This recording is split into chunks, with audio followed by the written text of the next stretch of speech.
Chris, I don't think your father's in any way really ready for what we're presently doing. I don't think he knows the mics are on. I don't think he knows that his microphone isn't anywhere near his face It's facing right you now. right now. He is a little out of, yeah, there it is. He's a little out of his element because he's been on vacation 2 weeks. And he's in a different chair. It's hard to get back on the bicycle here quickly once you've done this for a long time, and he's approaching his 70th birthday now. It's trendier now to run off old people. Trendier to be ageist. What? Is it? It's in right now. Is it? By who? Democratic Party. You sound sad. Are you sad or are you sick? A little of both. Oh. When Greg Cody turns 70, it kind of hits us all, and we're like, where are we? Zagaki.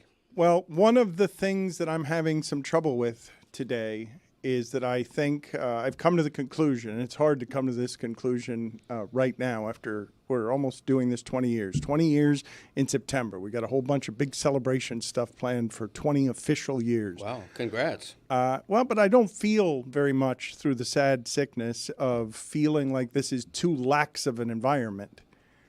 Like I'm learning some things now a little bit late in the game about how lax our environment is, because they're playing some sound for me from Stugotz in New York that feels somewhere between irresponsible and profoundly disrespectful.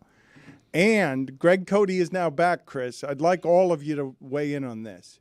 What could possibly be the excuse coming off of vacation now that the Panthers are done playing for why Greg Cody inevitably doesn't have a back in my day today as he's supposed to, because they're sponsored and he's paid for them, and he hasn't had one in probably 6 months? Well, I mean, I don't know what his excuse is. I know you didn't ask me, but in Greg's defense, I think the situation here is Greg is asked to be performing a different role today. Greg is in the Stugotz chair, so he has more responsibilities. Therefore, he wouldn't have the time to just do a back in my day because he's preparing to do so much more today, I would say. That's a great excuse I hadn't thought of, so thank you, Billy. You should have heard my dad scoff yesterday when I was like, Dad, so tomorrow you're in the 2 chair. So, come in with a little more to say, like come in with some topics. And he's just like, bah. Yeah. Well, I mean, I always bring what I bring. I am I just what I meant, am. come ready to talk. I'm ready to talk. I'm talking into a microphone right now. Well, you're actually below it. If you could lift it up a little bit, closer to your face. And by the way, there's a very good reason why I happen not to have a back in my day today, and the reason is this. I slayed a deadline dragon for the Back in My Day book that's coming out later this year. Oh, me, oh, my. I had to write 3 original book exclusive Back in My Days, and it was weighing heavy on me. It was So like you a just yoke. wrote 3 new ones. Wait, you have a second book coming out? Yeah, there's a Back in My. They're serializing the best of. It's a highly. Who's they? The Mango Publishing, my favorite publishing house. When is this supposed to come out? Late in the year. I'm curious which is going to come out first. This second book from Greg, so 2 in 1 year, or Stugotz's personal record book? Because it seems like now there's a race to the bookshelves. It could be. Stugotz's book is going to be a monster. I can't wait to buy that. You're going to have to wait because it's never going to come out. You're gonna have to perpetually wait. Wow, I wasted my time writing that chapter for him, gratis.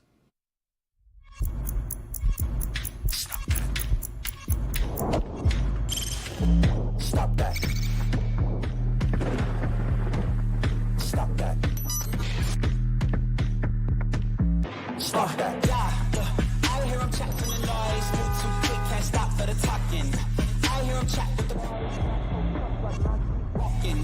Just too sharp with the prize. White girls let it tell me I'm awesome. Yeah, hot like fire on the pan. If you wanna touch my please use caution. Cold like 0 degrees. I'm out the cage, gotta let out the beast. Revolutionary, gotta let out the streets. Locked in a cage, I'ma let out the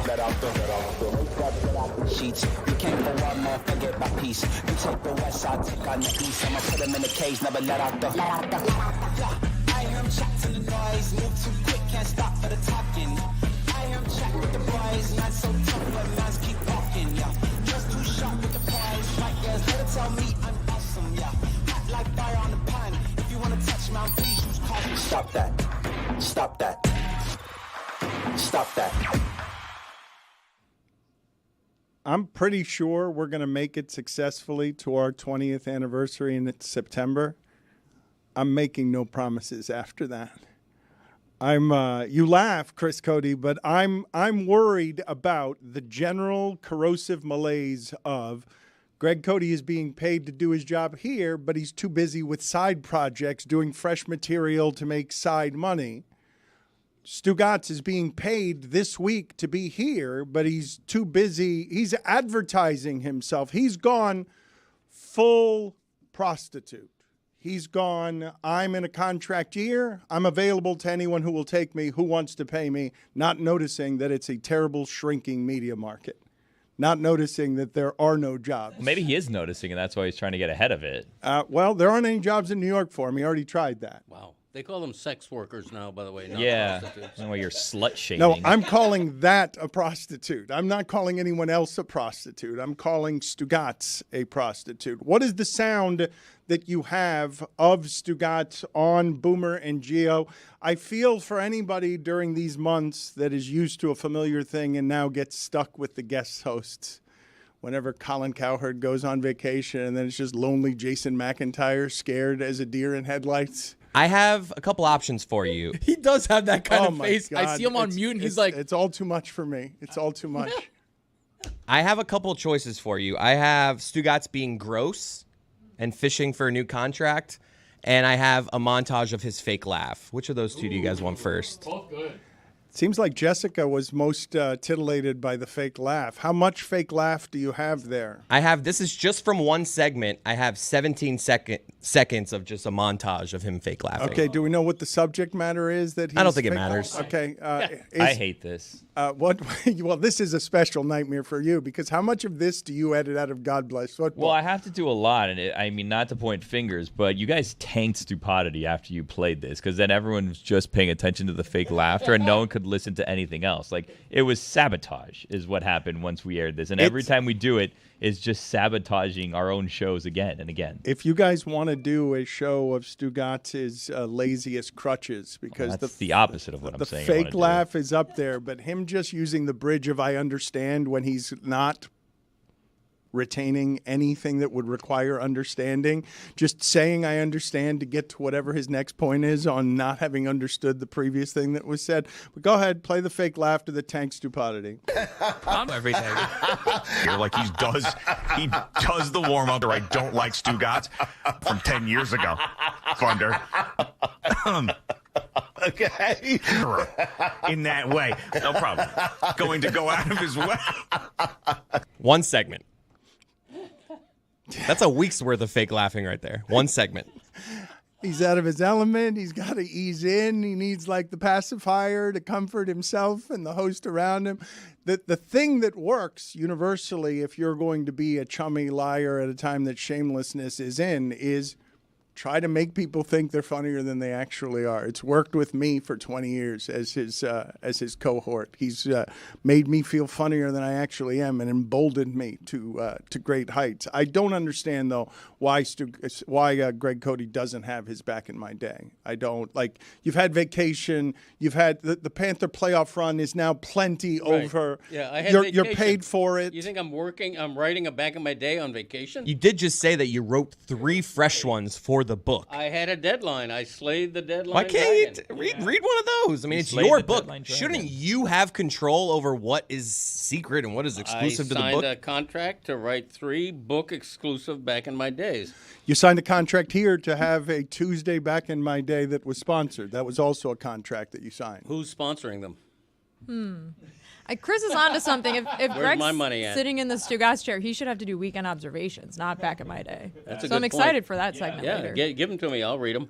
Text Taylor. Give them to me. I'll read them. Well, that's what Stu guys Yeah, you does. got to do them first. Yeah. And there. That's can't half get the through a battle. I thought he was doing and you know it. I was That's like, what I where thought we he was going here? doing. Did you guys recognize that as a Dan? Because I thought that was the beginning of a creaky. I was and like, you know whoa, where'd this come from? you all heard that, correct? You thought that was him trying. And you know it. I was about to make fun of how creaky one of his signature phrases was, and then I realized, oh, it's not one of his signature phrases. It was like una poita. When you throw a poita, it's like, That's exactly what it is. Wait, Greg, can you do a limited fake Stugotz laugh next?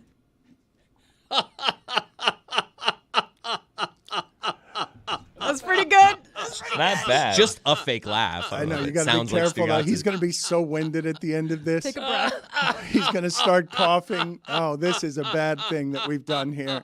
Another clip I have of Stugotz is just so you think, all right, maybe this stuff with WFAN, it's a bit, right? I want to play a clip here, and then we're going to ask ourselves the question, is this a bit? What I'm saying is, I'm in a contract year, all right? Oh, you are right now? Yeah, and I have one contract left in which I want to be on air. And so I am telling the people here that run WFAN, this will be your last opportunity to get me, okay? That contract's up in about 7 to 8 months. Could be longer. I have no idea. I am telling you, I'm doing one more go here. Yeah. I got like 3 more years left on air, and then I'm going to go somewhere, and I'm going to disappear. Bit or no bit? Billy, He's not disappearing. That's a lie. Why are you shaking your He's head, not Billy? disappearing after 3 years. Get out of here. I mean, he may, not by choice, though. Respectfully. Greg Cody has a bit of an issue on his hands, and I'm not sure how many of you have something like this because Greg does not want this turned into content. Chris Cody can't wait to turn it into content because there's some awkwardness in the Greg Cody household. I am just learning for the first time because Greg Cody is very careful and has been all his life about revealing his age. I am just learning for the first time that shortly Greg Cody will turn 70 years old. That's obviously a big birthday. If you've heard him coughing around here for years, it's a reason for celebration that he has gotten to 70 years old. But he's having some real problems, and I don't know the length of them. I don't know how awkward this goes, how deep it is, deciding who to invite from here because he feels like people are going to get hurt because not everyone's being invited. He just threw his hands up in the room before we got in here and said, "This is not my party," when it's literally his party. But I'm not organizing it. Yeah, it's debatable. I'm behind the scenes. Dad, you've I know called what me I want. multiple times to discuss guest list. And discuss. It's true. I seek your counsel on certain things, such as this show, quite frankly. But in other aspects of my life, there are also close calls and decisions. And do I invite him? Am I obligated to invite her? Should I invite him? Her? I just want to say that I got a list of who my dad from this world was like, this is who I would think we would invite. And I Okay, got a but list. And no it was, names. I'm not going to say names. Oh, come on. And then and my response was, this list will offend people. Because there are people on here that you've chosen that you've known less than some other people. Like you just All right. How many names are on the list without revealing the names? Well, how many people? I've names got are a on lot the of list? questions. This is some quality awkwardness we have to play with here. How many people are invited? This is a party on a yacht. Yeah, I think we're going to round it at about 100 invites. Open bar? Yeah. And is that what you're scared of? Are you scared of where the cost is going to end up if you invite 150 people as opposed to 100 for what is a fairly spectacular celebration? Yeah, it's going to be a banger. No, I'm not worried about the cost. I'm spending my kids' inheritance, literally. I just flew to Ireland first class, stayed at some of the ritziest hotels on the island. What a place, by the way, Ireland. We'll get to your vacation. Ireland. I know you're. I know. Emerald I know. Isle. I know you want to do the routine of I'm a guest on a talk show host. I got some material here got from material. my vacation. Yeah. We'll get to that. Okay, Let me just all do right. the birthday stuff I'm first. trying to veer you away from that. No, I It's know, but I'm going to embarrassing. stay here for a while. Okay, fine. I know you want to get into. Let me tell you about all the things I did in Ireland. We'll Thank get you. to that in a second. I want to understand a little bit better what the reservation would be about in terms of who's getting invited from here and who isn't. Would half of our crew make it? Would half of the crew here make it? Are you going to offend half of the people who work here because you don't feel the need to invite everybody from here? As a microcosm, this show is a good example because if there were no ceiling on number of people to invite, I'd invite everybody here, everybody and plus one. So nice. But I have to except Mike Ryan. You know, I'm not going to invite him. Really? Yeah. Because of the age discrimination suit and you because know. of the really. It's a body of Giant- work thing. Giant infant. He is a giant infant. Yeah. Okay, so He does say no kids So you're not outside of my daughter. You're not inviting Mike Ryan because you've got that litigation against him for elderly abuse. Yeah, elderly abuse and other stuff. It is. I thought it was age discrimination and elderly abuse. Yeah, I didn't think there was other stuff. I thought it was there's $1.2 million in damage. Well, no, that's the suit. The reason he's not inviting him is for other stuff. Right. There's a lot of reasons to go into it, but up to me, I invite everybody I've ever met. You know, Greg, it's your party. It's your. I'm But not there's a organizing limit. it. If it's on a boat, there's a limit. There's nothing Greg can do. No, this is the Coast Guard reason, will come. This is the reason that there is something Greg can do. The 70th birthday party is your wishes. It's not anybody else's wishes. The party's for you. The party is to make you happy. I understand you're putting this veneer of defense in so that you can have plausible deniability on anyone who doesn't get invited, but it's your guest list. All right, let's be clear about this. 5 or 6 weeks ago, my wife comes to me and says, I've rented a yacht, your 70th birthday party. It's not going to be a surprise party. Okay, so Surprise. so I'm not in charge of all Too this. soon. Way too soon. Huge relief for you to not have it be a surprise Right. party. Yeah, I don't like a surprise party. Come on. You're old. We don't want to scare you. Then you got a fake surprise. Hey, you got to look around with big, tall eyebrows, faking surprise. You could also just be surprised. I know, but come on. The second my wife, I'm already picturing how it would work. We think we're driving to dinner, right? We're going east to dinner, which we sometimes do. Let's go get a drink on this boat real fast. Yeah, before we- and all of a sudden she's veering into a what do they call A marina. someplace where a marina, a boatyard. an eye place. Yeah, a marina. We don't go to marinas. Boatyard. Yeah, it's ridiculous. So I would not have been surprised. I would have had to fake surprise. Now I don't have to fake surprise. It has been an interesting journey with this guest list, just about the people here, because it started really small with my dad handpicking a few, where I was like, this is gonna make some people feel awkward, and then my dad's like, all right, screw it, every on-air person's coming. Wow. And then my mom was like, whoa, who's Tony?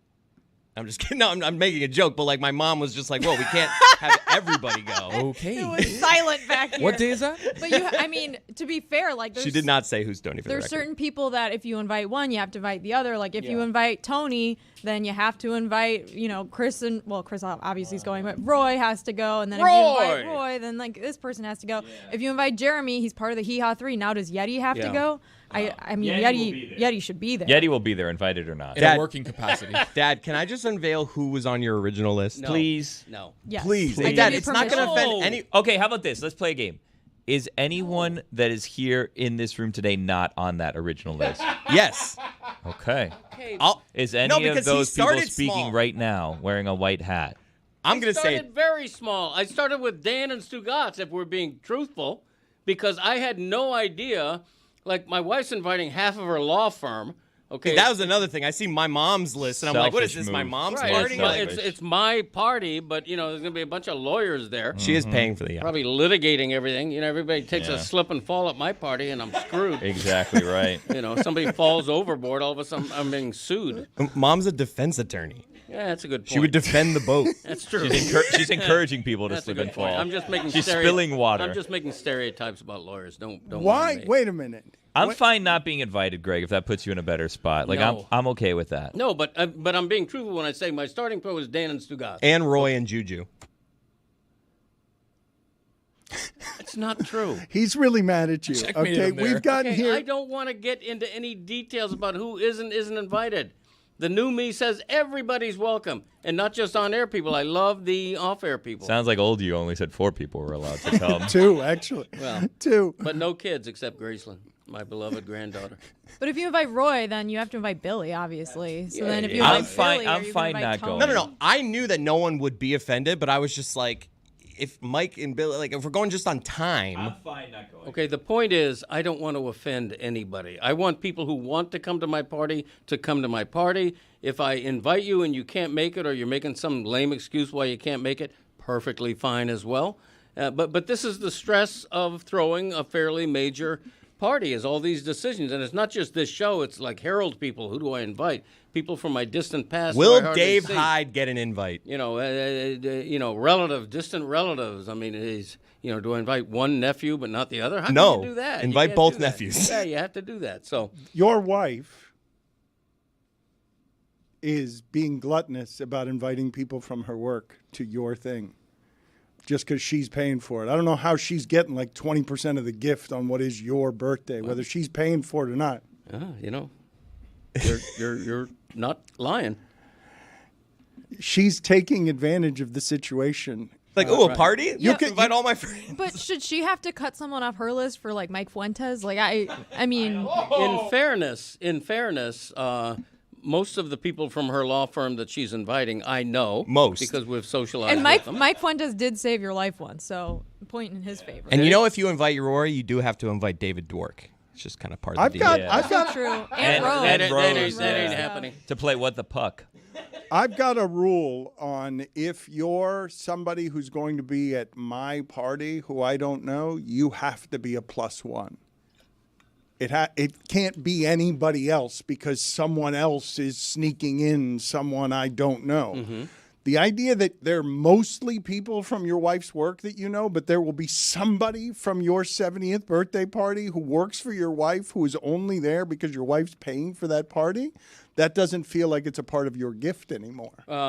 I will have met or know I or will be have friends met. or be friends with everybody who's there. You can see how afraid my dad is of this. There will be no strangers at my party other than the wait staff, the yacht driver. Danny What GQ. do you call a guy driving a yacht? A captain. A captain, right? The Boat yacht driver. the wheel steerer, The yacht driver. whatever it's called. You could not, between Marina and yacht driver, your inability to summon a single nautical word. Yeah. For a guy that's worn deck shoes every day for 30 years. Lived in South Florida all of his life. Right. I've never owned a boat. That kind of thing. Love people who own boats. Been on boats, but never owned a boat. I'm not a nautical man. No. I rarely go in my own swimming pool. I live 8 miles from the Atlantic Ocean. I go to the beach about once a year, and then I'm terrified of the sand. Aren't you a cruiser? A what? Cruiser? What does You go that on mean? cruises? Cruise. Yeah. Oh, we love cruises. Yeah, that's a We big boat. love cruises. Or a ship. I'm Yeah. sorry. When he said Pardon me, cruiser, Mickey What do you Harrison. think he meant when he's asking you, are you a cruiser? back in the day, that had a little bit of a double entendre. I was that thinking kind of what thing. Greg was That kind thinking. of Thank you. Yeah, pineapples and Yeah, whatnot. I'd done my cruising. And you know it. We were talking about ships and boats. Yeah. And you conjured what image in your in your mind of a cruiser? Well, it's a family show. It's a cruiser. Somebody who gets around, does this, does that, and does the other. Mm-hmm. I had my cruising time like everybody in their 20s. No questions Then I asked. settled down, started to have kids, get into the rut of a beautiful life, and the rest is history. You played Stratomatic through your 20s. No, through my teens, into my early mid-20s I did, that's for sure. That's why I never dated in high school. I was alone in the corner bedroom at 1440 playing Stratomatic. I got And so playing something else too. I got so proficient at that game, I could play an entire 9-inning game in about 20 minutes. Those dice would be smoking across that cardboard. You fixed baseball field. before anyone. Whatever that means. It was because it was a quick game. Oh, quick game, yeah, speedball. Did you just say I'd play a 9-minute game in a quick 20 minutes? No, I'd play a 9-inning game in 20 minutes. Unless there was a lot of runs and everything. Mm-hmm. But in Stratomatic, you tended to it was a pitcher's game. You tended to have 3-2 games. I'm actually curious about a sports opinion of yours. I'm sorry to sound so surprised by my own interest in your sports opinion. I don't know what you've been writing about the Tua situation, but I don't think in my lifetime in sports in this market, I have seen someone whose value is so polarizing as a measurement that people are trying to assess, and there can't be agreement on who a player is based on his statistics because we cannot separate him from the system and the system that has turned him into someone who has to at least be worth as much as Jared Goff. it seems to me that over the last 2 months, whatever I thought Tua's value was has gone up because Trevor Lawrence signing for that much, an amount of money that I thought would be a lot to give Tua, is now underpaying Tua. And I don't know what you do if you're the Miami Dolphins, because I don't know that the price is going to go down from here. No, they've gotten into a real bind because they've dragged their feet so long and nickel and dimed them for so long that they've seen these other contracts, Jared Goff, Trevor Lawrence, and now the speculation is that Jordan Love is going to join the $50 million a year club, which would be the 9th member of that club. And Tua's going, I just played a full season. I just led the league in passing yards. I'm coming into my prime. What about me? I want mine. And he's right. He has the leverage here, in my opinion. And I've written on this a couple of times, and I strongly believe the Dolphins have bungled this whole thing. And now training camp, when everybody should be optimistic, training camp begins this week with the enormous buzzkill of this shadow over the whole club because of this contractual impasse with Tua. It was unnecessary. All they have to do is pay him fair market value. Instead, they're trying to crowd the contract with all these incentives. Well, plainly, they don't trust the health factor yet. They don't trust that he had one full season. They're still worried Should about they? Well, look, everything is a risk, right? Everybody is susceptible to injuries. So should they? Him more than most. I don't know if I would agree. I would say that he has more of a health concern around him than the average player because of what happened with the concussion stuff, and now he's lost weight again and can get thrown around again. You don't agree that he's more than the average injury risk? No. Aaron Rodgers played 4 snaps and then his Achilles snapped. Okay, not 40 years old, non-40-year-old division. I think a concussion is a more avoidable injury than most other injuries because you can always throw the ball away. If you have to take an intentional grounding, you take an intentional grounding. You learn to scramble a little bit more. I think they've underutilized his mobility. You think the concussion is avoidable in football? I think for a quarterback. I don't think so for a running back or a linebacker. I think for a quarterback, don't take the hard sack. And I know that's easy for me to say. I was going to say. So much easier said than done. That's easy for me to say, but at the same time, you can dump the ball. You can get rid of the ball. Isn't the counterpoint to all this that, yes, Tua has some sort of leverage, but the Dolphins know that the way that they run their offense with Mike McDaniel, Tua is more valuable in that offense than he would be somewhere else, so a team is not going to pay him $50 million a year, so they kind of have to play ball on both sides. I mean, you could make that argument. I think, in one of the Dolphin arguments, I'm sure, if we're in these private negotiations, I'm sure they're going, you've got Jalen Waddle, you've got Tyreek Hill, you have what was a great running game for the first time in eons. You should be good. You should lead the league in this and that and the other. But franchise quarterbacks are so rare franchise quarterbacks are so rare in the NFL. If you think you have one, pay them like one, and the Dolphins aren't doing that.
The reason that I want to discuss this with you, Greg, as someone who is the longest-standing Miami Herald, Miami Dolphins journalist, covering everything around the Dolphins for 50 years, you've written the book on the Dolphins, is because I think I'm correct when I say there has never been a player in a Dolphin uniform received the way this one is, correct?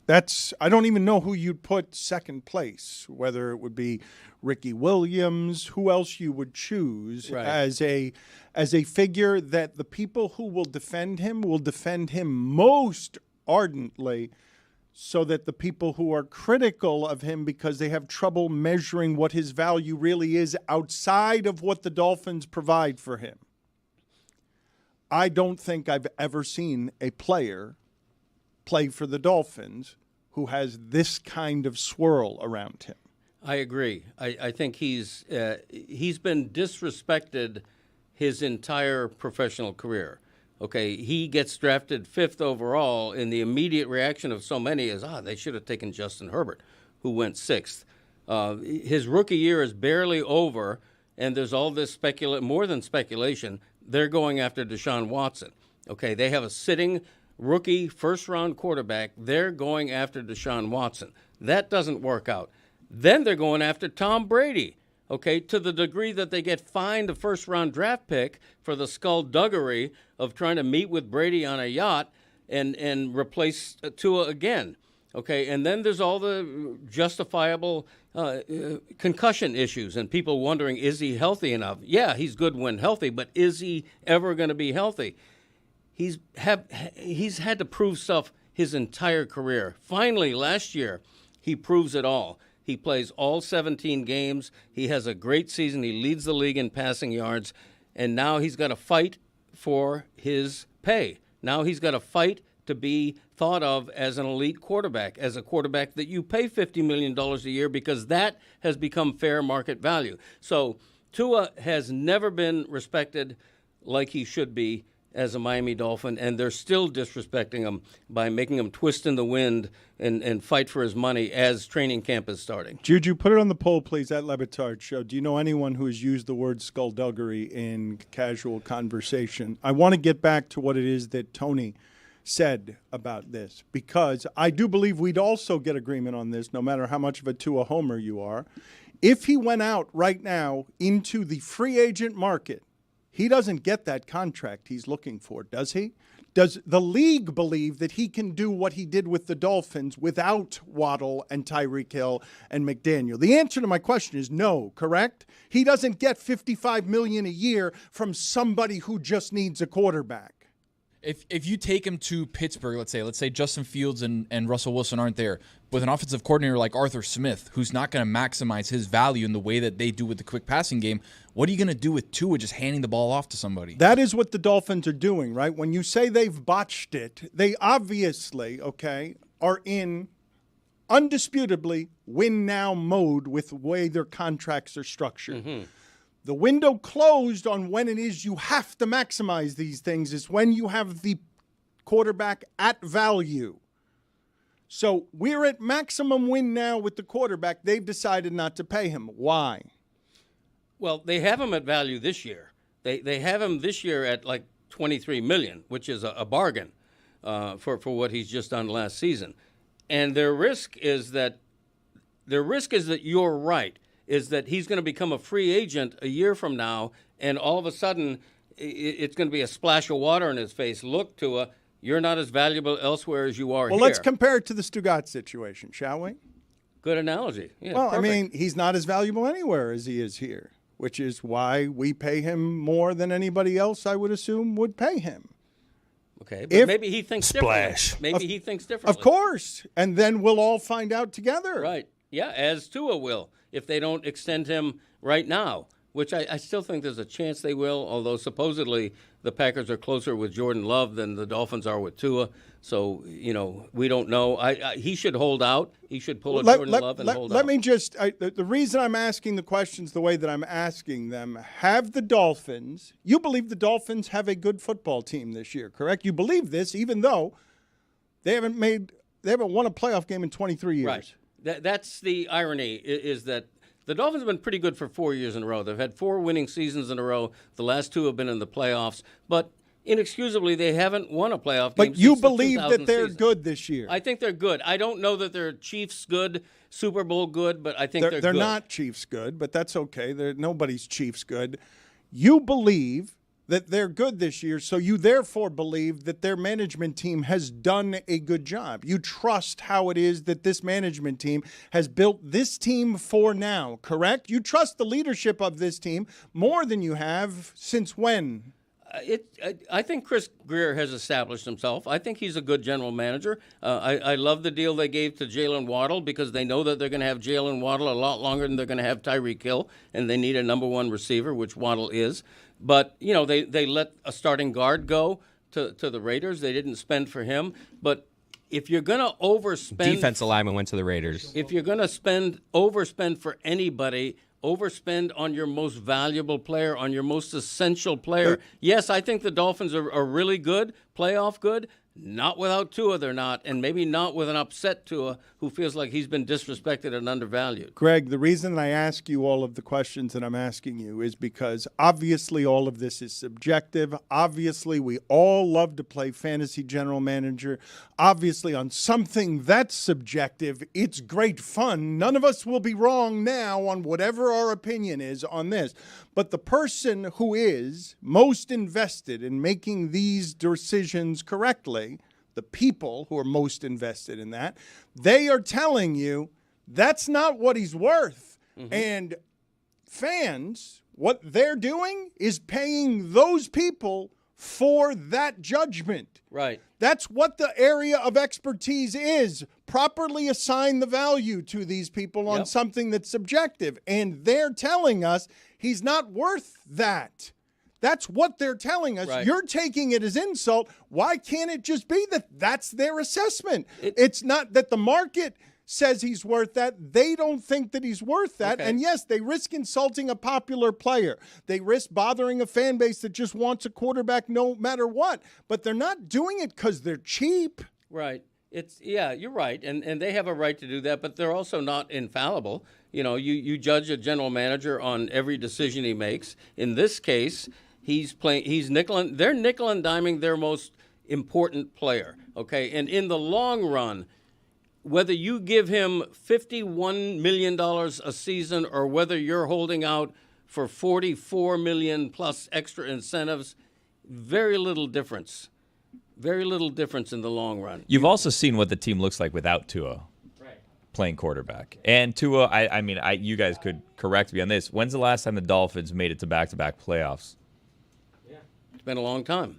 So, like, you could question his health. You could question, is he your guy? But at a certain point, you need to commit to him or not commit to him. Right. And there are a dozen teams in the league right now who would want Tua. They might not want him at $50 million, but they would want Tua over their guy without hesitation. And unfortunately for the Dolphins, that's just what the market is right now. So if you're not going to commit to him, you need to come up with another plan. Because you could say Tua may only work in this system, but like you could very soon find out what happens if Tua leaves and then you don't have him in your system and you have to start from scratch again. I have spent an inordinate amount of the Tua time sitting out extreme Tua opinions because of how weary I got over 7 years of trying to convince myself that Ryan Tannehill here was a starting quarterback that was made available to the entire league as a starter, and then the league told you he was a backup, and then he gets with the right pieces in Tennessee, and all of a sudden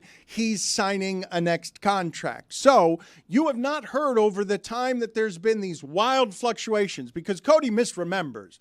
Not everybody wanted Herbert. That's a manufactured thing you did at the beginning. Herbert was clearly the one who was behind Tua, and Tua came in as a top 5 pick, and then Tannenbaum was the only one saying that Herbert was the guy he'd take. And then that first year of Herbert, we were all like, oh, when it's with Flores and you don't have the right system around a guy, it looks like Tua looks like Goff looked at the beginning, which is he couldn't play until you put him in the right system. Then the whole sport changes, where all of a sudden I'm in a place where Is Jalen Hurts that good? Or is Philadelphia kind of something place where Nick Foles can be a Super Bowl MVP? Because if I put him behind that offensive line, I've changed how we're doing all these measurements. So now we have trouble, all of us, in the measuring of what is Jared Goff really? You've also got Lamar Jackson over here playing the position differently than anyone else is playing it, and then having the same problem that Tua has. You get to the playoffs and the whole thing falls apart. So you guys tell me when's the last time they made the playoffs twice. I'm like, they could have just as easily not won a playoff game with Tua as they did with having Tua. They don't win playoff games. For 23 years, they get to the playoffs and then don't win the games, or they don't get to the playoffs. Well, yeah, but Tua, they don't get to the playoffs, though. Understood, but both circumstances, you're not actually close. If you can't win a playoff game, you're not close. You can try and talk yourself into it. I'm a Bradley Chubb away. If you can't win a playoff game, you're not close. The Steelers weren't close last year. Well, last year the Dolphins did what every team did to the Chiefs in the playoffs. They lost to them because the Chiefs won the Super Bowl. That's correct. They lost. Yeah, that's fine. So did everybody else. Only one team wins at the end. Yeah, but not all of them lose as soon as they get there. Like the Miami Dolphins. So what should they do? Release Tua? Then what's the plan? No, I think they do what they're doing. Well, that's not working. You're just saying that's not working. What should they do? I'm talking about the signing of him. I'm talking about you get him in for your value, not what everyone else says is market value. What your value is. They're being stubborn about it. Could there be an option where he signs a bit of I love a third option. Could be a bit of a Kirk Cousins thing where he gets 4 for 180, 100 guaranteed. He's obviously annual around $45 million a year, but there's some value there. There's some faith there of giving you more guaranteed money than you would have if you signed the $50 million deal, but be able to be cut after a couple of years. What has happened most recently is that because the Dolphins have been stubborn, the price is going up. I am certain that whatever Tua would have taken 2 months ago is not what he'd take anymore. It's bad leadership. Well, 2 months ago, he was talking about the market value. He was thinking $50 million and still should be. And what the Dolphins' apparent strategy right now is at great risk, okay? Because here's what could happen, okay? An unhappy Tua plays for $23 million this year, becomes a free agent next year, and can't wait to get the hell out of Miami because they've just screwed him over and not paid him what it was worth. And he will be a very lucrative free agent a year from now. Okay, there will be plenty of teams bidding for him. Okay, and then what for Miami? And then what? You don't have a high enough draft pick to draft your answer. You have a couple of second stringers who you don't trust.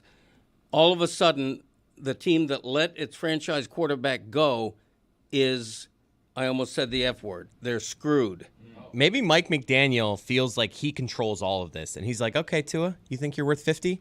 This season, the offense is going to look different. You think you're going to have those stats? And they try to have a successful season while undermining Tua. So they're going to tank just to not try pay to the win, quarterback. but try to tank their offensive quarterback stats. Chris, go sit in the penalty box for 2 minutes for just a I'm spectacular. obviously his own job. We call it tanking for Tua. It's a good idea. Exactly. I'm obviously joking a little bit, but what spot are the Dolphins, in all seriousness, what spot are the Dolphins in if they have Tua in a contract year? You don't want him. If he has the year he has last year, he's gone.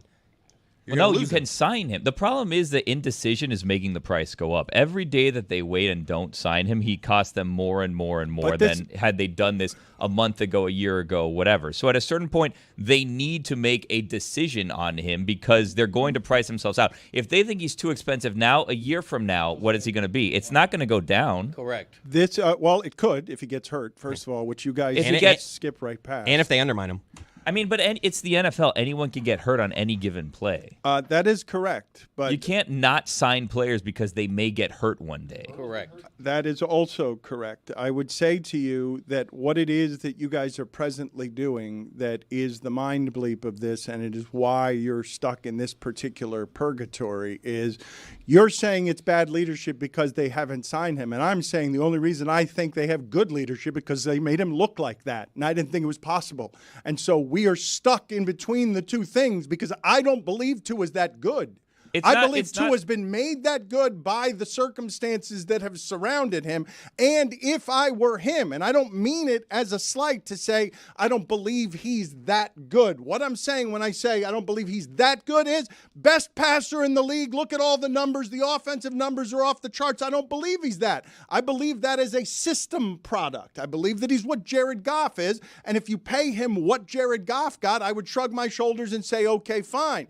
If it's more than Jared Goff, because the market stipulates that, and you then prevent me from getting all the other pieces I have to put around him in order to make him successful, you're putting me in a position where I'm paying him too much, and I trust these people to not overpay on these things. It's more important than ever. You're all fantasy GMs out there. You all question every GM. You think your Sunday league that you know what you're doing. You don't have to handle the salary cap permutations. And in this particular case, I don't feel comfortable tearing up so much of my value in the one guy. I'm particularly afraid of getting hurt. Still, they can try to protect him. They can try to play the Brady game. I see they're going to roll him out more. If he's gonna be light, he's going to be rolling out around the pocket more, and he's going to be in more positions where he can get hurt.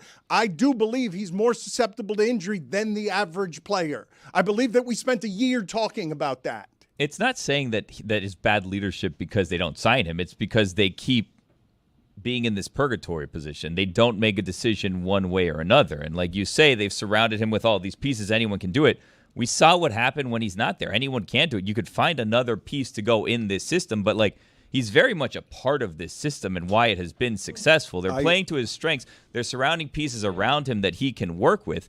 If they let him go, they're going to have to start over from scratch. I agree with what you're saying, and I would also add to you that wherever it is, the difference is on where they assign value.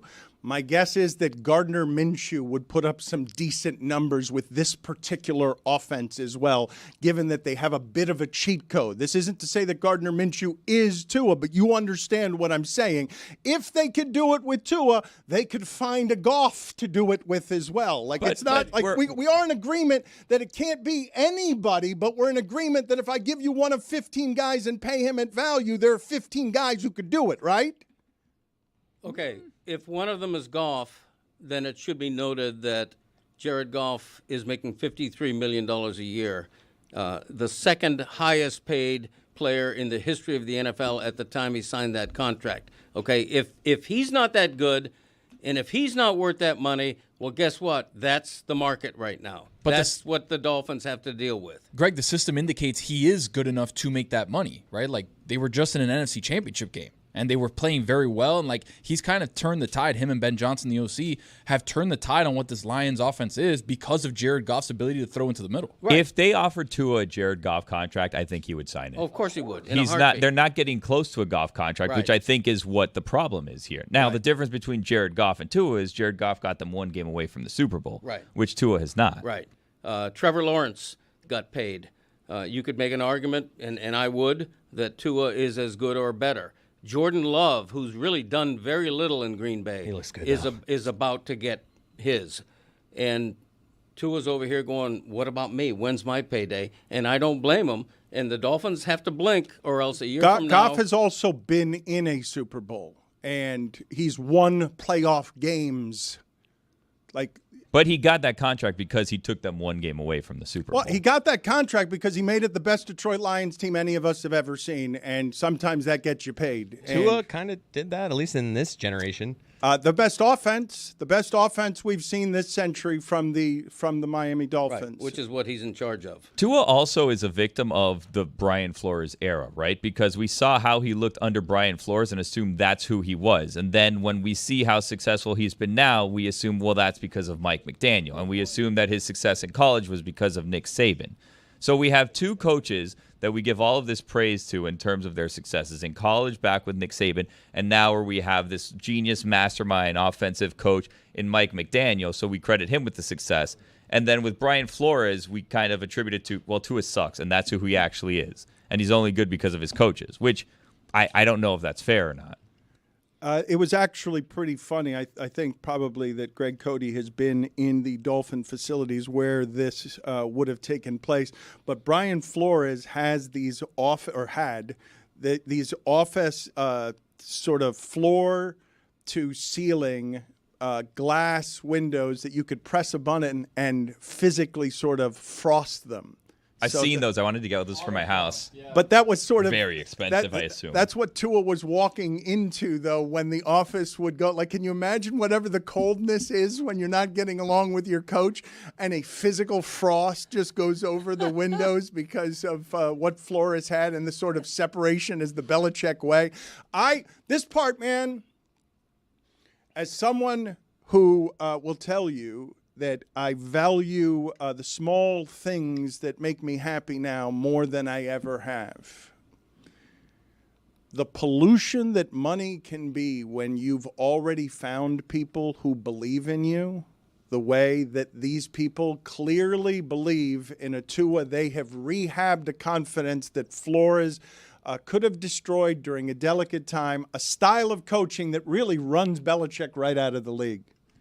Because that's not how we deal with this generation of young player. The job is hard enough. Mental frailty can get punctured at any point when you're doing what these people are for a living, and Tua is sleeping at night with whatever his fears and pain are of, is my brain okay? I'm making decisions about my brain and my future mental health in ways that are truly terrifying. To have a group of people in management who support you the way this group of people have supported Tua, and then have the disconnect be over a few $1 million, that poison to me is really something that is a contaminant that I feel for the people involved, because there's a human being underneath that helmet, and I wouldn't want to get so caught up in what the other guy has that I forget how tough my first year was when I had a coaching staff that didn't actually believe and understand me in a way that made me feel properly supported. There should be a value to that. And I'm not the guy who's asking others to take discounts, but I am asking Tua to look into a mirror and have a self-assessment on value that does give the franchise some credit for what that value is. But that's also a very pro-management view on this situation, of course. Right? Because you could also say, well, Mike McDaniel looks kind of pedestrian at times when Tua's not out there making things happen. Mike McDaniel looks like he doesn't have solutions to certain problems. Mike McDaniel looks like the second time teams see his team play, they've figured him out. Mike McDaniel looks like when he has the backup quarterbacks in, his offense doesn't work. So I would say that he's helped Mike McDaniel as much as Mike McDaniel's helped him, because we don't have any evidence of Mike McDaniel succeeding without Tua. As a head coach, we don't, but it's only because, he hasn't been a head coach outside of Miami, and the backup situations that they have been here haven't been top 5 picks. They haven't been top 5 talent at quarterback. But they're trying to tell you that his quarterback isn't like the argument they're making is like, you're not a top 5 But quarterback. I'm not being pro-management. I'm being pro-happiness. Do you know how fun it is to play the game the way Tua gets to play it? He wasn't allowed to play it that way in his first year. And the disconnect of who's responsible for that tore apart Brady and Belichick. You don't think it's going to tear apart 2 amateurs like Tua and McDaniel too? Let him play out the contract, run the shit out of the ball. Okay. When you say it's not pro-management, it is pro-management when you're saying it's just business. They're not disrespecting him. It's just business. The fact of the matter is there's one flawless quarterback in the NFL. It's Patrick Mahomes. You can have a criticism of every other starting quarterback in the league, including the ones making $50 million a year. The market has spoken loudly in just the past year or two, okay, where every quarterback who signs an extension is practically destined to be the biggest paid player in the league until the next contract. I don't think Tua's asking to be the biggest paid, but he's looking at 8 or 9 quarterbacks making $50 million a year, and he's going, I'm better than that guy, and that guy. I want mine. I got it out of my system. I hadn't done it for years. I know I did it 12 minutes too long. It was fun. We have not. I don't think it was fun. I think it was great. I added a lot. I think it was necessary. I don't think it was fun. Ask Jessica if she thought it was fun. It was a lot of Tua. We've had worse topics. Well, we just haven't done. We have not. I love Tua talk. I think if we clip you saying Tua's not good, we will do numbers. Numbers, Dan. I am surprised that we have not had that conversation for 3 straight years every day. because it used to be what sports radio was in this market. With Tannehill for sure. And I want to make America great again. Thank you.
What have you guys done to me? What did you guys throw? Dano. What did you guys throw into the algorithm? What I've tried to stay out of the Tua conversation. I've probably stayed out of it for more than a year. I have not had any kind of opinion that could be grabbed and aggregated and thrown as chum into the water. There are very few sports topics that get this kind of engagement. What have you guys done to me on the subject of Tua? If the Tua conversation was a pool, this is what you just did. Dan Le Batard. Okay, Hell that's is supposed going to say on with cannonball. Miguel Ali? That was the cannonball button. That's not my fault. That button says cannonball. Back to you, Dan. All right, good work. To be fair, Chris. Dan, these are your own words that were posted on the internet. Right, but what is being done with those words to misrepresent me, as you guys often do? But how is that a misrepresentation? How If does that's what playing you your said? own words misrepresent you? I don't know. Chris was laughing at me. I don't know how you edit stuff. I don't know what you guys do to put me in bad situations. What have you thrown into the chum stream of getting Tua engagement? Just a good old-fashioned quarterback. Is he worth a conversation, Dano? Getting back to the roots, and people love it. All right. Jessica. If the topic was a pool, you did cannonball. Well said. Yeah, excellent work as the executive producer. Jessica, the number of things that I would like to get you involved on today, because I didn't like the way that Tua conversation went and the way that it boxes you out. I mean, to be fair, I have my own opinions, but I thought you guys handled it very well. So I said, I'll sit this one out. I'll let Tony. Tony's right. Billy's right. You're right. Greg's right in small parts. I don't think any of us are completely right. Everyone was right. But there's a lot of sides to this thing. Everyone's right, everyone's wrong. that. And that is why there have been months of indecision as the price goes up on this, because I do think it's a legitimately fascinating subject for a market that has had trouble replacing quarterbacks since Marino. Like, it's an unbelievable run of never having someone who's this kind of valuable and then arriving where you still can't determine what the value is of somebody, because the sport has changed so much, management has changed so much, he's changed so much, and you're just confused as to what the value. We're all sitting here in the value assignment business. It's salary kept. You got to win in the margins because you got to be better with your money than the other guy is with his money. And we're all sitting here like, what's he worth? And we're arguing about it, and everyone's a little bit right and everyone's a little bit wrong. I mean, the Dolphins obviously don't want to pay him as much as he wants to get paid. They've had their reservations, which is obvious because of how long this has taken. And Tua rightfully wants to extract as much money out of his career as he can, because the window he has to make the amount of money that he could make being an NFL quarterback is very, very small. We all know this. So I don't blame him for wanting to make more money and thinking his value is higher than what the Dolphins think it is. And this is how negotiations work. Unfortunately, they're very clearly not seeing eye to eye on it. And so that's why I think the Dolphins have botched this from the beginning. They've waited too long, and the price has just gone up, like Greg said.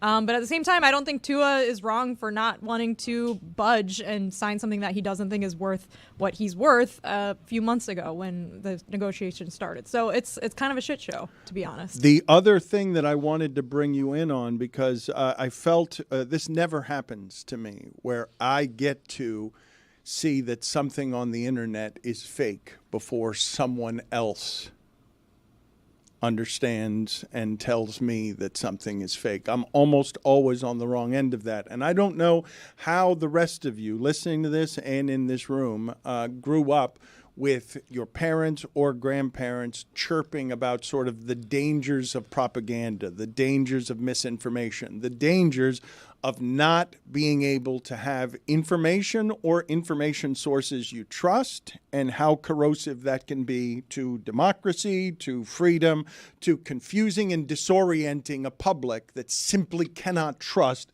its eyes, its ears, because of how well propaganda has worked. But rest assured that in my childhood, there was very little talked about more that engendered fear than the idea of propaganda, or the government being able to shape agenda in a way that has control of the facts and information in a way that confuses. And I believe that right now, In 2024, we're all living in whatever the modern equivalent was for what they were feeling in the 60s that looked more like McCarthyism and all that stuff. But the modern thing that's happening right now is that it becomes very hard to tell what's real and what's not real.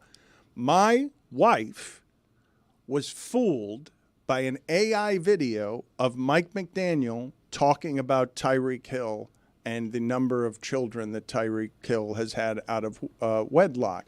And she doesn't know anything about sports. And it seemed real and it looked real and it's AI and you can't tell from the distortion of the lips and the way that everything's moving. You cannot tell that it's not him talking. And the only thing that gave me access to it is like, no, Valerie, Coach would never talk that way publicly about all of what is happening there. Although, man, it would sure as hell be a hell of a lot. Like, that's one of the refreshing ones, McDaniel. He's one of the ones who actually says the interesting things. Nobody's willing to touch this subject at all in the Dolphin facility.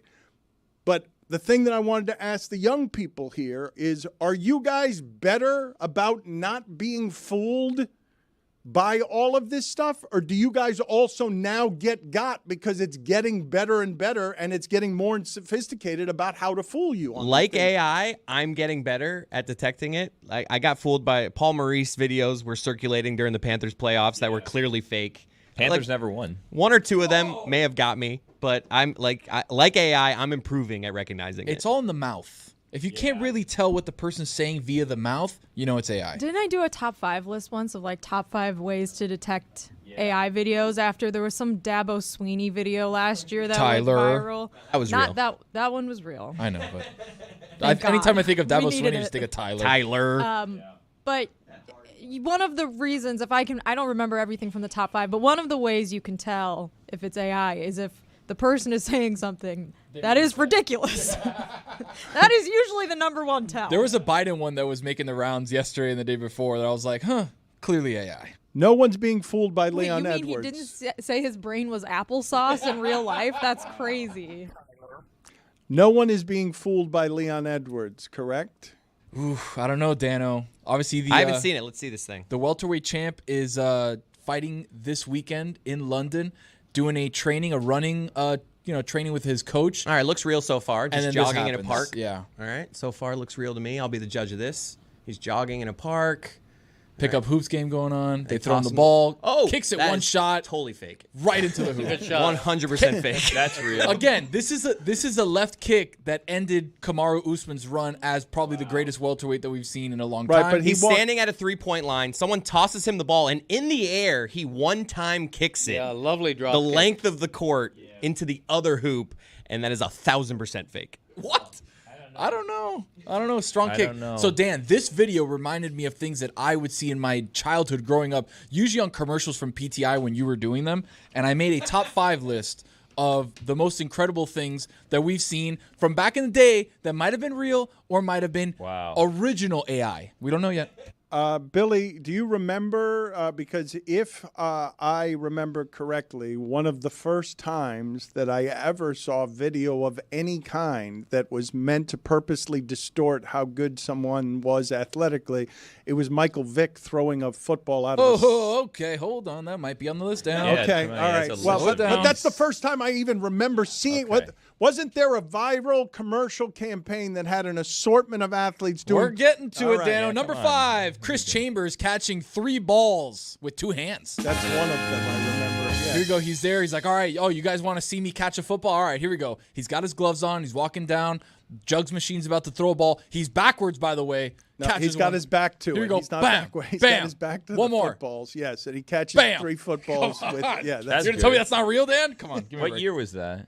Looks like 04, maybe? That was Chris Chambers as a Charger. I didn't even remember him as a Charger. Number 4, that was number 5, Chris Chambers. Number 4, the aforementioned Mike Vick, doing a lot of different things throwing the football. 1, knocking the guy 6 yards back after a quick out route. Here's another one. See, quick pass in the. It's not even a hard throw. That's a lob. Here you go. I think Wait a this is the minute. one out of the stadium. Wait a Here you go. minute. Yeah, this is Go the deep. one. Go long. Oops, I overthrew it. It's out of the. Yeah. All right. Still going. I could do that with an orange. For those of It you, didn't go out. It bounced. Is that could've USC happened. Stadium? And imagine, like, if someone Coliseum. throws a ball at you and they're like throwing that ball 40 miles an hour. Think about the fact that you jump up and a car hits you at 40 miles an hour. You'd bounce back like that. for those of you who didn't see the video, it was just a little tiny little flare. Out route. It wasn't even an out route. No, it's just a got a little pitch and catch. It's just a little toss to his running back out of the backfield, and his running back goes flying 10 yards like Jason Statham being pulled by one of those rubber cords in a stunt.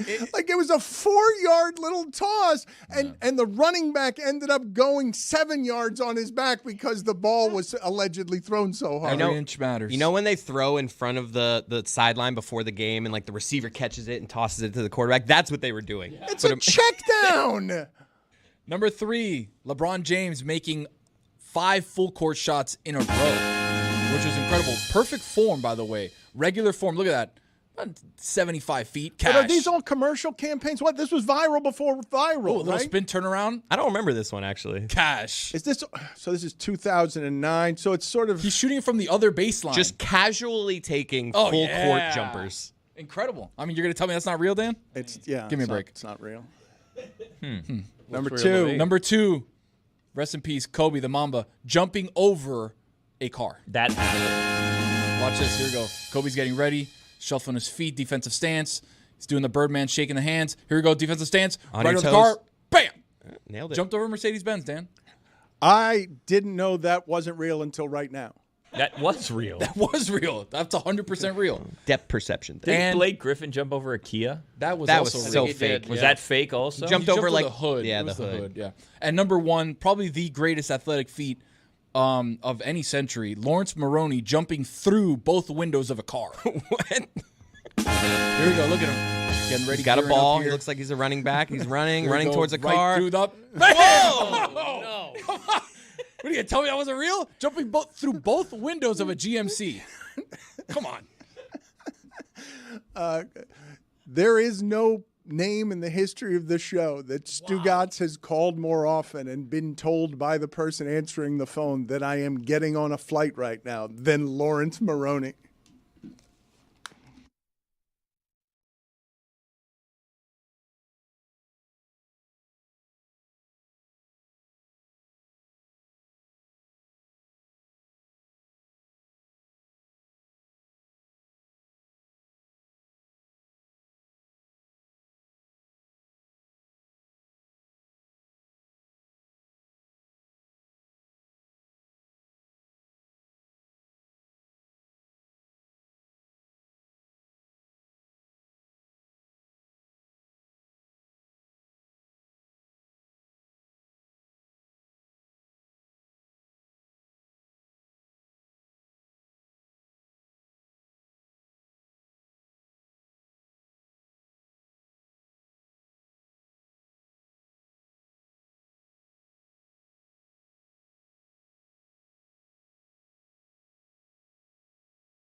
One of the many great pleasures that come from having done this show for such a long time, and my God, what a privilege it has been.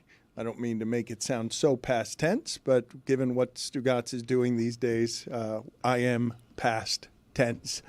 And I want to talk nostalgically with you because I do have a great deal of gratitude for what it is that we get to do every day. I'm genuinely concerned about what the next few years of all of this is going to look like. We have had an amazing run. Nobody gets to do 20 years of this nonsense. These kinds of shows end up falling apart. There are breakups. You don't make it to your 20-year anniversary. Go ahead and look at all the shows ever who have done it. There aren't very many. This is not, it doesn't even make sense, Greg, you're a writer, that my career specifically would go to eliminating all other things and just being this show in its 20th year. And a lot of people who watch and listen to this show never know. It's one of my great prides. What's a bit and what's not a bit over 20 years. Stugotz is publicly flirting with WFAN in a way that is not respectful to Meadowlark. We are paying him this week to not be here doing a guest host thing at WFAN where I'm told those offices are right across the street from Meadowlark. Like a 3-minute walk, I think. Is he going to go to Meadowlark while he is there? Yes or no? Is he going to go visit the 20 employees we have in our New York office, all of it built by the way this thing is growing and expanding, trying to do things differently in a new and collapsing media age? He's got a foot out the door in a way that flirts publicly with New York, but New York doesn't want to pay him. And so he's out there on the air saying what today, Chris, in his first day? His guest host week is not a full week. He may not be there Friday. He didn't do Monday. He's doing Tuesday, Wednesday, and Thursday. What's the content that he's making? He's saying that he's available for a contract. He's saying you're afraid of some host there. We have a clip of it. Let's play this clip, actually. It's just I'm afraid of some host at WFAN? We're going to play again. We're going to play a clip, and Dan, you tell us, is this true or is this false? So they said what they had to say. Dan and I, you know, Dan would be the first one to tell you he, too, is terrified of Sal Licata, okay? I have no idea who that person is. Why are you terrified of Sal Licata? Why are you terrified of Sal? Who is Sal Licata? Well, you're afraid of him. How would I be the first one? Why is he speaking for me in New York through a phlegmy fake laugh, telling his lies about people I don't know? Can I tell you something that got back to me? And it's like an awkward, it's a weird story to tell, but so he was over at the golf tournament that he goes to every year, right? And he ran into Josh Allen, and apparently, according to him... Wait. Was it actually Josh Allen, or was it a country singer that looks like Josh Allen? I'm told it was Josh Allen. I saw Josh Allen was out there. So he had a conversation with Josh Allen. Apparently, Josh Allen asked him, how's Billy doing? Which I was surprised to hear. And then he told Josh Allen, Billy's afraid of you. So it seems as though this is a move that he does when talking to people, that he just says that other people around him are afraid of said person he's talking to. But I don't really understand the point. How should the audience and how should I feel about what is presently happening? He did a move last week, and Chris, he's gotten very good at this with you and in general over the many years that he is, slippery and sneaky. He lies to people about what has been allowed. So he told me he'd told Carl that he was going to be in New York, and then he told Carl that he had told me that he was going to be in New York, and he hadn't told either of us, and then just surprised everybody with something that has been in the works since last year. Like, he knows he's going to try and get up there over the summer to see if he can get a week in New York that gets paid for by somebody. The problem is that he will say it, but the way that he says it is what leads to the confusion. Because he did say last week, I'm going to be on WFAN, but he didn't say specifics as to when. So he's right in saying he did say I'm going to New York. I did say I'm going to be on WFAN. It's just the details. And then, as someone who received his schedule one time, I saw how confusing this can be because he'll send you here's the next 12 weeks of my life. This is what I'm going to be. But like he'll actually send you every single week. And some weeks are I'm here. So then you get lost in there, when I'm here. And then those aren't always updated also. So like the truth is buried in like a little nugget of like a bunch of, it's like a needle in a haystack. The truth is in there somewhere. You just got to find it. And he'll give you the haystack. And he's like, well, it was in there. And then you just didn't see it. He had texted me and Chris last week, like, guys, next week, me, him, and Chris are starting to record something we want to do for football season. And he's like, next week for sure, buddy. He like locked us in. He's like, you guys good next week to record? We're like, yeah, no problem. Where did he tell you that was airing? Nowhere yet, but maybe Our WFAN. I don't know. What is it? It was a DraftKings pitch show. We don't want to give too much away. We're still working on it. Jessica, Might rhyme with schmancy. Billy's face. Jessica, what am I supposed to? I'm legitimately asking you here because you often ask, is this a bit? Is this not a bit? I don't know how to handle the fact that we are all in a contract year, and I'm not making it up when I tell you I have had to hold Skipper by the collar from not just really going crazy in a way that ends Stugotz's relationship with our show. Whoa. And Stugotz knows that I'm always going to do that for him. And so he takes advantage of it. Actually, you know what I thought was super interesting? I don't know if you guys noticed this. It was to me the most fascinating part of the Warriors breakup that nobody talked about.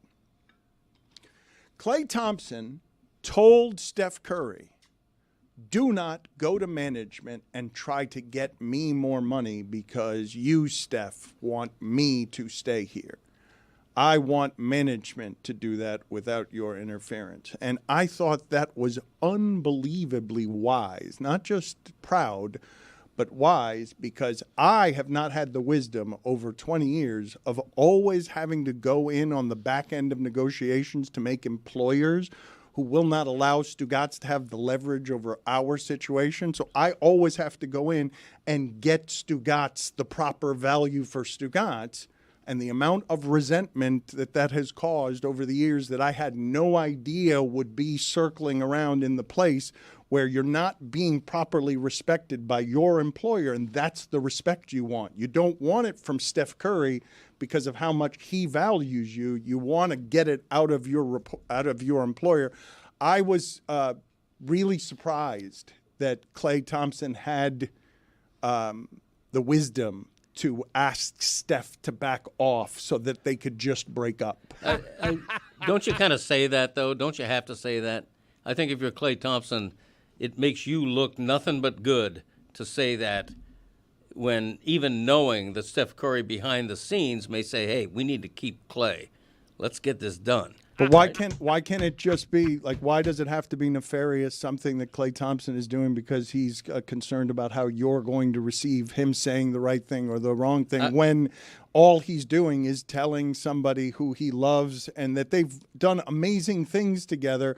I want to be valued by my employer here, not by somebody who has power over my employer. I just think it makes Klay Thompson look nothing but good to say that. It's like if I, on a microscopic level, if I'm looking for a raise from the Dan Le Batard Show, I tell you, I don't want you to make this happen. I want somebody else to value me and do that. When in fact, I do want you to make it happen. But it makes me look good to tell you I don't. How should the audience feel about what is presently happening? I think they're tired of hearing about Stugotz. But I do have an update about Sal Licata. We have awarded him Gas Bag of the Week multiple times. My bad. I didn't mean to disrespect One the was Sal about Licata, who I Grimace clearly getting too fear. much credit Yes. about the Mets. Maybe you were afraid of that. Are you afraid of Grimace? Some people do have a fear of Grimace. Yeah. There was I a whole remember the viral Grimace trend bit. with Yeah. milkshakes.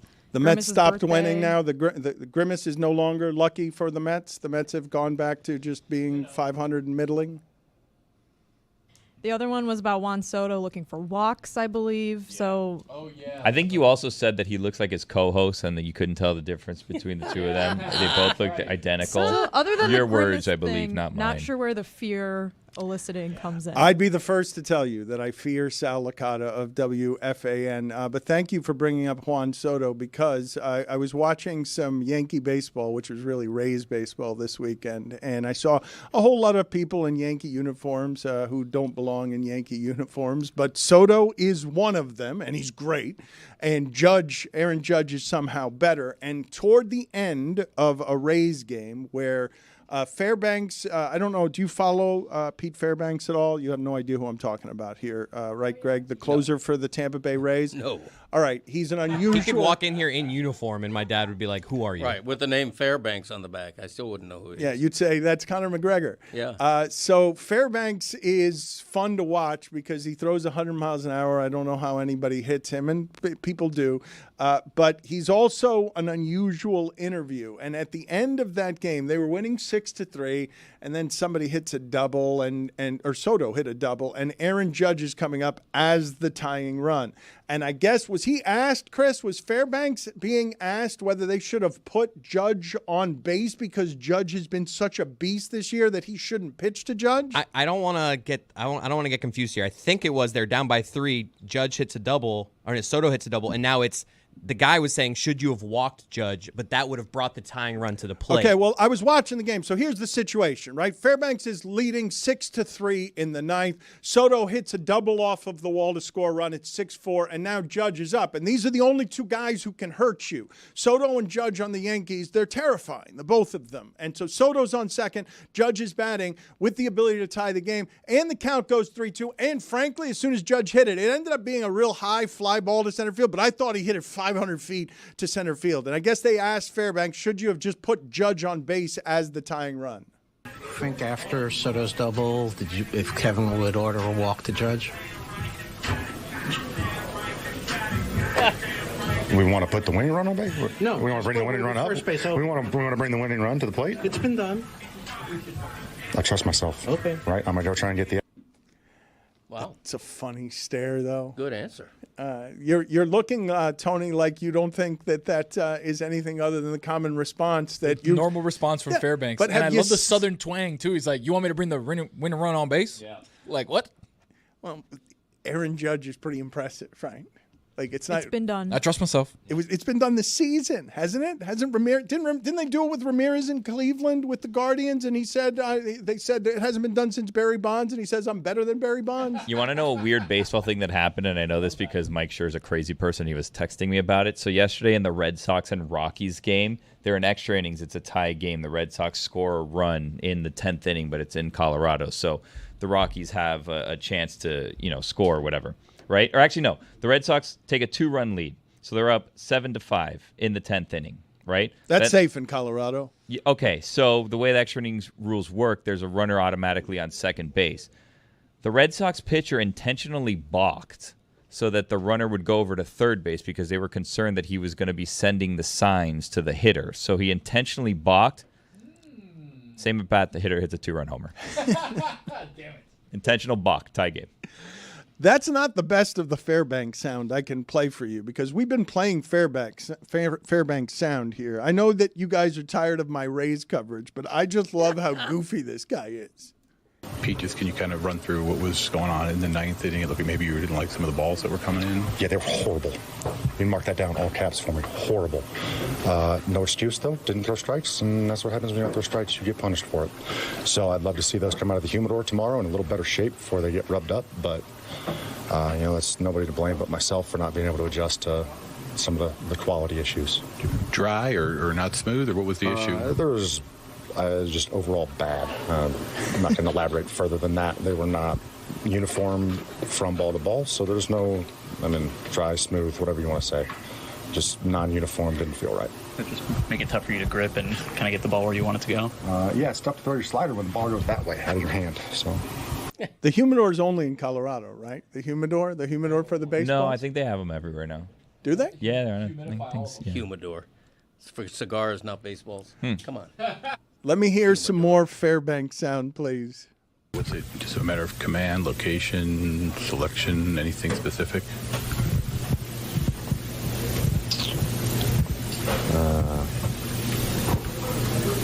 No, I thought it generally sucked. I didn't think it was a specific suck. I thought it was like an all-encompassing type of suck. So, we're going to try and rectify that. But for right now, I'm going to be pretty pissed about it.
I know that many of you recently here, because I was getting chased around all weekend about it still, are tired of the amount that we and the sports media in general talks about LeBron. I do want to just celebrate for a moment. LeBron's going to outlast Skip Bayless, who's been chasing him around. I do want to absorb for a moment the idea that LeBron James, at his age, the oldest player in the league, would take out Germany in the Olympics while Wade and Melo are on podcasts telling you what could have and should have been. Wade's like, if I hadn't been injured, I'd go after Michael Jordan. And Carmelo's like, I had a chance, but I didn't want to be the fourth option with Bosh, LeBron, and Wade. I could have been a part of that team. The idea that the two of them are doing their media careers while LeBron wins internationally as the oldest player in the league, please do not allow the celebration of Tom Brady and Diana Taurasi and what some athletes are able to do in their 40s to not allow you to absorb the greatness that is still on display when LeBron is carrying Team USA over Germany. It's one thing to dominate your NBA team. It's like, all right, there's a couple stars on every team. He's still the best player in his team. That's not surprising. He's on a team now with all the best players in this league, and it's just, I'm the guy at the end, give me the ball, 40-something years old. I know we've said it too much with LeBron, but it's just unbelievable. I'm telling you that I made fun of the decline of Team USA when they were having close games against Carlos Arroyo and a Puerto Rico team, that I was making fun of the center with gel in his hair who was 40, in other words, LeBron's age. LeBron is now the center I was making fun of for Puerto Rico that was challenging the dream teams. Ortiz was his name, right? The Puerto Rican guy who had gel in his hair. I was making fun of that Puerto Rican team because it was Carlos Arroyo and this 40-year-old center Ortiz. LeBron is now the 40-year-old. I do want to talk with you guys about what Melo and Wade were doing last week as we get into the history-writing portions of Melo and Wade telling you, hey, it can be Anthony Edwards and Jason Tatum's league now, but you're not going to forget what we built over the last 15 years that everyone has had to topple here. Because I do want to take some inventory of what these guys did to the sport over the last 15 years, for better or for worse. Yeah.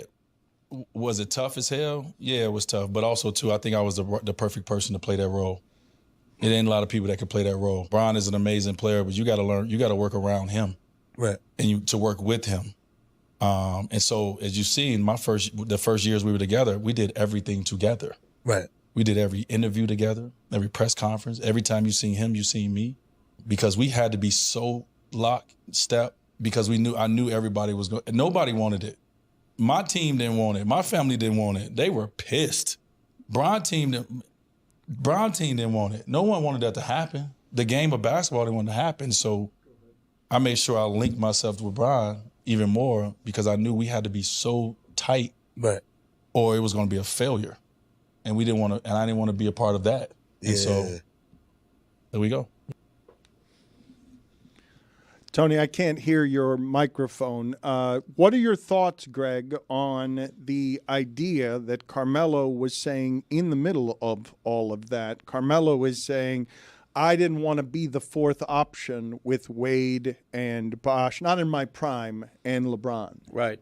Yeah, I mean, that's his ego talking. He didn't want to be a role player at that point in his career, I guess. What Wade just said, though, that didn't happen right away. Like, I think it was the second season when Wade finally said, it's LeBron's team. Oh, no, right? But what did happen right away is they were giving all those press conferences next to each other. In fact, it was super unusual in that LeBron wanted to get here. And look, man, let's examine this for a second, because these people changed what the sport has been over 15 years in a number of different ways, playing it positionlessly, the moves that have had to be made to countermeasure what it is that Wade was saying that nobody wanted there. What is the legacy of those 15 years in terms of altering the power the way those guys did? So much so, turning it into AAU buddies who are just going to control the sports by teaming up their powers, For Melo to say, I didn't want to be the fourth option in my prime, I wasn't going to give up what it is that it would have had to be given up in order to join what would then end up altering the sport. Yeah, and Wade did exactly that, right? Wade sacrificed himself to fit with LeBron, and it took a minute to get there for him, I think, but he did, and that's part of Wade's great legacy, I think, that isn't talked about enough, is how he sacrificed his ego and his structure in the pecking order to be second fiddle to LeBron, and rightly so. Can I just go back for a second? Wade is on Melo's podcast. They haven't played in a long time. Yeah. What is LeBron doing holding the ball in all the important minutes as we're playing for our country still at the end of these basketball games? What is it about his body, his endurance, his will, his greatness that allows him to dwarf even giants like Wade and Melo as the oldest player in the league right now, hiring his son, hiring his coach, running the Lakers, running Hollywood, running Team USA. He'd run Team USB if Billy got his wish of having a second Team USA in the tournament. Dan, you know who was locked in? Jose Ortiz. You nailed it, by the way. He was 40 years old at the time of the 2004 Olympics. Played for Los Cangrejos de Santurce. Chael Sonnen had suggestions as to why this is happening. Yeah. We all just kind of ignored him, though, because we didn't like his suggestion. No, that's probably what's happening. We just stopped caring about where it is that these guys win in the margins. If they're all cheating, all the other cheaters should cheat better if LeBron's cheating better than they are. I hate to fact check Dwayne Wade when he said no one wanted them to get together. I wanted them to get together. I very much so wanted them to get together. In fact, I went out and I celebrated the night that they got together. They hadn't won or done anything, but I went out with my Dwayne Wade jersey to La Carreta, and I was celebrating with a pot and a pan the fact that the big three came together. So the idea that no one wanted this to happen, phooey. How is it that we're learning for the first time that their families didn't want it? That's not true. Okay, so he's lying now? I'm not saying that. That's exactly what No, I mean, if someone writes a nonfiction story, would you say they're a liar? No, they just are piecing together nonfiction. You think that what Dwayne is doing there is noveling? I think he's that non-fictioning? I mean, sometimes bit of revisionist history. Sometimes we forget that he was a bull and a calf. Also, I'm just saying that doesn't have anything to do with what it is that he's claiming there. Well, no, when we say heat lifer, but we make a couple stops along the way, then that's not factually accurate as well. Don't go to your greatest hits. Stay on. I'm not. I'm just saying. Sometimes when we go back and we romanticize things, sometimes we don't exactly, we fib a little bit.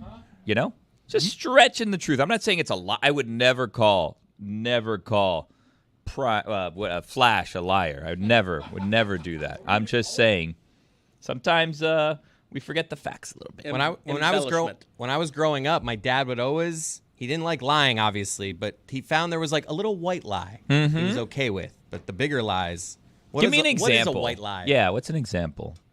What's a white lie is complimenting somebody just to make them feel good. Like what? Like if I'm dining at someone's house and they've made me a meal and I think the chicken is really overcooked and it's a little bit dry and I'm like surreptitiously pouring gravy on it to just moisten it, I'm going to say to my host, this is a beautiful chicken. My dad is such an annoying dinner guest because he always takes like the most obscure item and it's just like, man, these sauteed mushrooms are killer. He's not going to mention the steak, the brisket, the mashed potatoes that you like are homemade. They're not from the box. He stands up for the unsung heroes. He'll find the most, like the easiest thing that's not that impressive. He's just like, man, this bagged Caesar salad is kicking my ass. It's kicking my ass. It's the rock star of the plate. He does that. The rock star. It always has to be the least important item. No, I think that goes.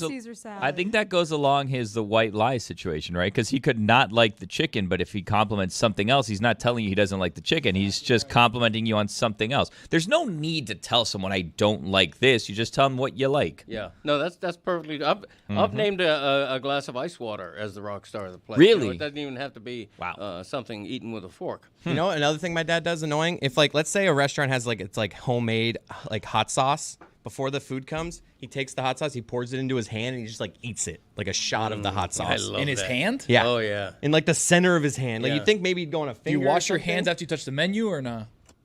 Let's not get into my personal hygiene. I Yeah. don't think of him as a HIPAA. good hand washer. You're just having hot sauce straight out of the palm of your Oh, hand. yeah, it's Put it on the lovely. poll at Le Batard Show. Both of these questions at Le Batard Show. Is hot sauce out of the palm of your hand lovely? And also, can ice water ever be the rock star of the dinner plate? Because I don't think it can be. Oh, 100% can be, especially because I know Greg just came back from Europe. They don't do ice water there. don't. They hate Oh, ice my cubes. God. Isn't that You the get truth? back from a summer abroad, you drink a nice cold, crispy ice water. Oh, rock star. Chef's USA, kiss. baby. In Dan, your air-conditioned house.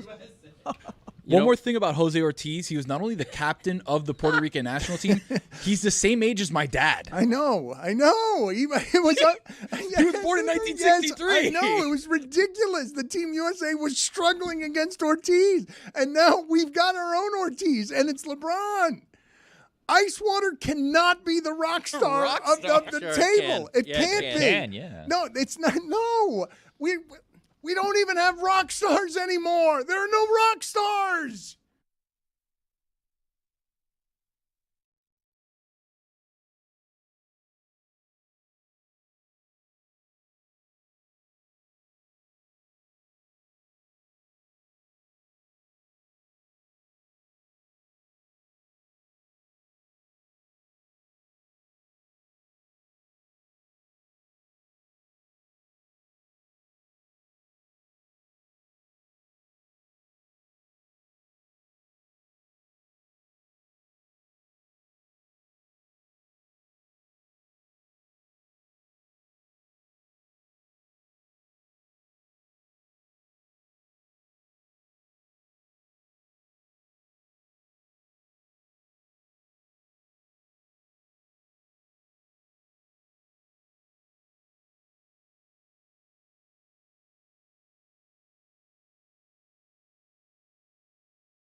There are a million things around here that we try successfully and unsuccessfully to disguise from you.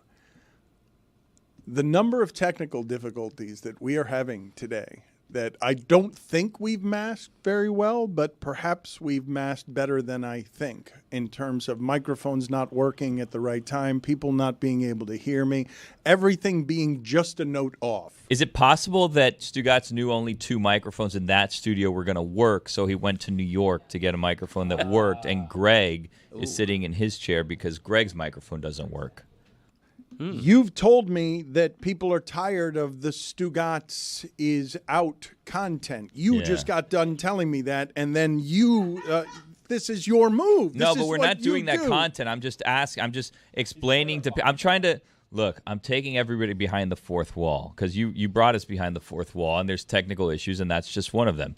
Stugotz wasn't irresponsible. He knew that there was going to be a microphone issue, so he went up to New York to kind of have us work around that situation. Now, Chris hitting the wrong sounds was 100% Chris. It had nothing to do with technical difficulties. Well, It was That's debatable. mislabeled. I also really wanted us to just pretend like we couldn't hear Tony for the rest of the day, but that I couldn't get the message out quick enough. I kept dropping dimes, and then Dan would look at me like I didn't say anything, and I was like, "Dan, that was money. What happened?" I'm gonna be honest with you. I unplugged it so you wouldn't stand next to me. What if we convinced Tony he was a ghost, like in South Park? What? Let's get I'm away down. from the Stugotz nonsense. Let's do a stat of the day. Start of the day, start of the day. It is your start of the day. Start of the day, start of the day. It is your start of the day. Start of the day, start of the day. It is your start of the day. Start of the day, start of the day. It is your start of the day.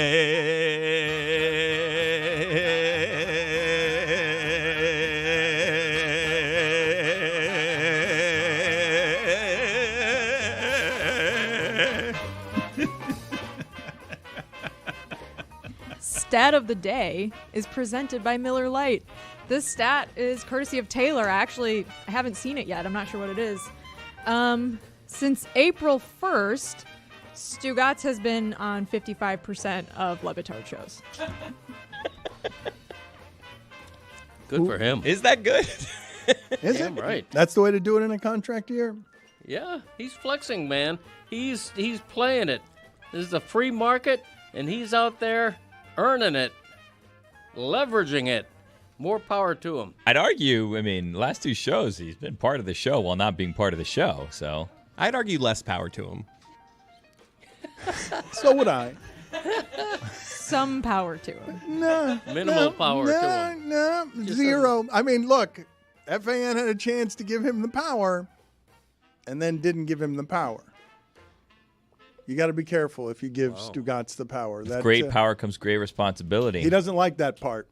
That's the part that he doesn't like. He just wants the great power, none of the great responsibility. Great power comes great responsibility because you have to do everything. That while is he's what gone. happens. I like Yes, that's a good T-shirt. With great power comes great responsibility. Because that's exactly how that I goes. like that less. God Bless Football is fast churning toward you. The award-winning God Bless Football. Greg Cody just revealed to me something. Many of you who have been listening and watching for a while know that Greg Cody had that pair of deck shoes for about 30 years that he wore with his rotten talons and no socks for 3 decades. Just horrific shoes that he once buried. They had a name, did they not? I love how as you say just horrific shoes, my dad nods along. Like, yep. They everything are. checks With out. 30 years, still it's have them. No, well, you buried them. The ones I buried, yeah. Do they have a name? You buried them in your backyard in a ceremony. I thought that they had a name. Did they not have a name? I think they were Deck and Deckel, weren't they? Okay. It was Deck Cody and Declan Cody. Yeah, Deck and Deckel, something like that. He They're just buried told in the you what it was backyard. and you still got it wrong. I still have my deck shoes, though, but they're relegated. You know, they're not number 1 anymore. They're number 3. Wow. And so that's a major change in my closet. What happened? Well, I have new dogs on my feet. Oh. You know, Ooh, let's see those doggies. They're beauties.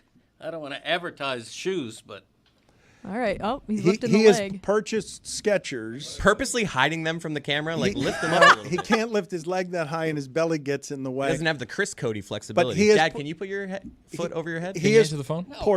He is foot over my head. He has proclaimed them the greatest shoes he has ever had. What did those cost you, Greg? My father continues to buy shoes from Publix, $5.99 in the bin at the grocery store. It's very strange. My mother. This has been a funny conversation to watch recently because my father's 80 and he continues to be cheap.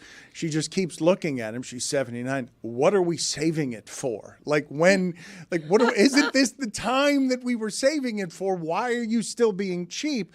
This is a big expenditure for you. You buying Skechers shoes is you really throwing down some money on wardrobe. I was shocked how expensive shoes are nowadays. And these are lightweight, too. You know, you're not getting a lot of heft for the money because they're so lightweight. They're comfortable. Yeah. You walked around the Cliffs of Moher in those? I did. I sure did. In Ireland. Climbed all the way up past the sign that said, danger, you may fall into the cliff and kill yourself. And there's actually a plaque there for all the people who have died at the Cliffs of Moher. But these shoes, I knew we were going to get to the vacation, whether I I think wanted they to call or not. it cost like $75 or $80. Wow, those should be heavy That's at that it? price. Exactly, they Yeah. should be hefty. The more shoes cost, the heftier they should be. They I should think. be, yeah, like big work boots. Mhm. No, I disagree. Lighter. They should be lighter. They should be No. comfortable. They should be. Those shoes look comfortable. I'm They- walking on air in these shoes. Mhm. They're beauteous. They're Seriously, beauteous. I don't brag about shoes, even deck shoes. Is that you a know. word? Is beauteous a word? Yeah, it is now. Sure is. That kind of thing. EOUS, I guess, on the end of Butte. But they're great. I'm the older I get, the more pleased I am with life's simple pleasures. And to me, when you buy a pair of shoes and you actually think to yourself, these are the best shoes I've ever worn in my life, I was grinning like a mule eating briars for 3 days. Mm-hmm. You Sometimes I do that. I want to go buy multiples of the same shoes because you can never find them again. Yeah, that's Mhm. right. And I surveyed the entire line of shoes. Yeah. Because what I was looking for was an upscale, a handsome pair of sneakers. Oh, and you found it. walking shoes. Yeah. But are these even considered walking shoes? Let me see. Lift that up What again. are these? Sneakers? Oh, They don't see know there. what they want to be. I think that's what people They're at restaurants slide-on wear. sneakers. I think they're hybrids. Like yeah. kitchen workers wear those. What? Kitchen workers? Yeah. I've The worked in a backbone of kitchen. our society. I have. I work in a kitchen every day. Made a beautiful meal last night. Made a sandwich called the Gerber. Ooh. Go on. Not named after the baby, but it was in a famous St. Louis deli. It's a St. Louis sandwich. I could give you the recipe right now, but it was you Please know, do. it was good. One of my dad's moves is whenever he travels, he comes back and the first meal he makes has to be like from that place. Like this past Sunday, he had an Irish stew. because Yeah, he was I in Ireland. honor the country I've just been in. And I think they appreciate that. Thank you. Do you have a Guinness? Yeah, beef and Guinness. And controversially, It was good. the actually. mashed potatoes were on the side. The mashed potatoes were also boxed. Mashed potatoes are the rock star of that dish. No, not these. 'Cause Really? Christopher just ratted me out. They weren't from scratch. They were Huh. boxed. But the What he does is he takes like 3 of those like Evan homemade like Evans Bob pre-made Evans. microwave, Bob Yeah. Evans. and he like pours them into a big bowl, right. and he tries to present them as if they're his mashed potatoes. Don't It's ruin like, the secret recipe. I saw you shoveling them out of the Bob Evans package. I wasn't doing it surreptitiously. It was there for everyone to see. But I make it my own, and here's how. Put a little S&P on there. Okay, a little S&P goes without saying, but also I used Kerrygold. The Oh, Irish- Kerrygold. Nothing but the best. Yeah, and then you mix it real good. You whip it good, and it was lovely. I mean, it was Is he beautiful. supposed to serve it out of the box, Chris? I Yeah, mean, come on. On put it in a Thanksgiving, bowl.